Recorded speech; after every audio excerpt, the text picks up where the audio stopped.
again, and welcome to Past Present, giving past stories new life. Many of my books are written about historical figures from deep in our past, like Frederick Douglass, Joseph Boulogne, Helen Keller, and Harriet Tubman. But every once in a while, I also write about modern-day heroes as well, like the story of the tennis star sisters Venus and Serena Williams in Game Changers. As a young girl, I loved sports. I ran track, played basketball, I was even on a bowling team.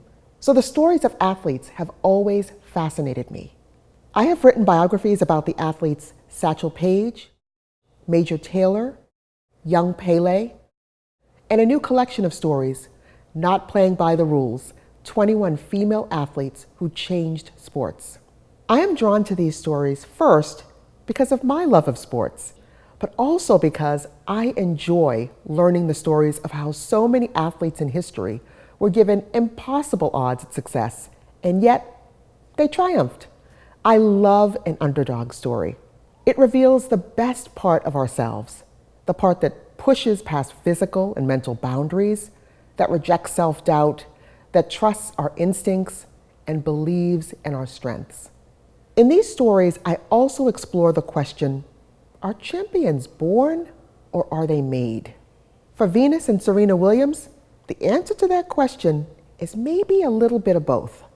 Their father, Richard Williams' biography, Black and White, The Way I See It, was the very first book I read for research on the sisters' lives. His dream was to make his daughters champions. Before they were born, he taught himself the game of tennis. Then he taught his wife, Oracene, the sport. Venus and Serena were on tennis courts as soon as they could walk. The girls practiced hours nearly every single day.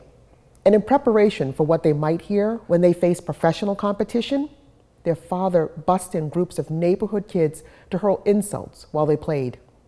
He made signs to inspire them that read, "You must take control of your future," and "Where there is doubt and fear, there is no major accomplishment," and posted them around the tennis courts where they played. But he also emphasized the importance of family time, education, and personal responsibility. Eventually, what began as his dream became Venus and Serena's as well. Even in this modern-day story of two sisters who broke through barriers in the sport, history still plays a role. Before Venus and Serena, there were other trailblazers who paved the way. Althea Gibson and Arthur Ashe, who were the first African Americans to win Wimbledon, and they were inspirations for both girls. I was intrigued by the story of the Williams sisters because of their champion spirit, coupled with the strong bond of sisterhood. Their parents encouraged them to make their sisterhood their first priority and reminded them that even in competition, they should always want the best outcome for each other. I have an older sister and brother, Linda and Billy, and the relationship I had with them has always made me intensely curious about other sibling relationships. I don't know how many of you have a sister or a brother, but these relationships are some of the deepest connections we will ever have. At the height of their career, I was a mother of 4, and my hope for my children was that they too could forge the same type of closeness, mutual respect, and admiration for each other that these sisters had.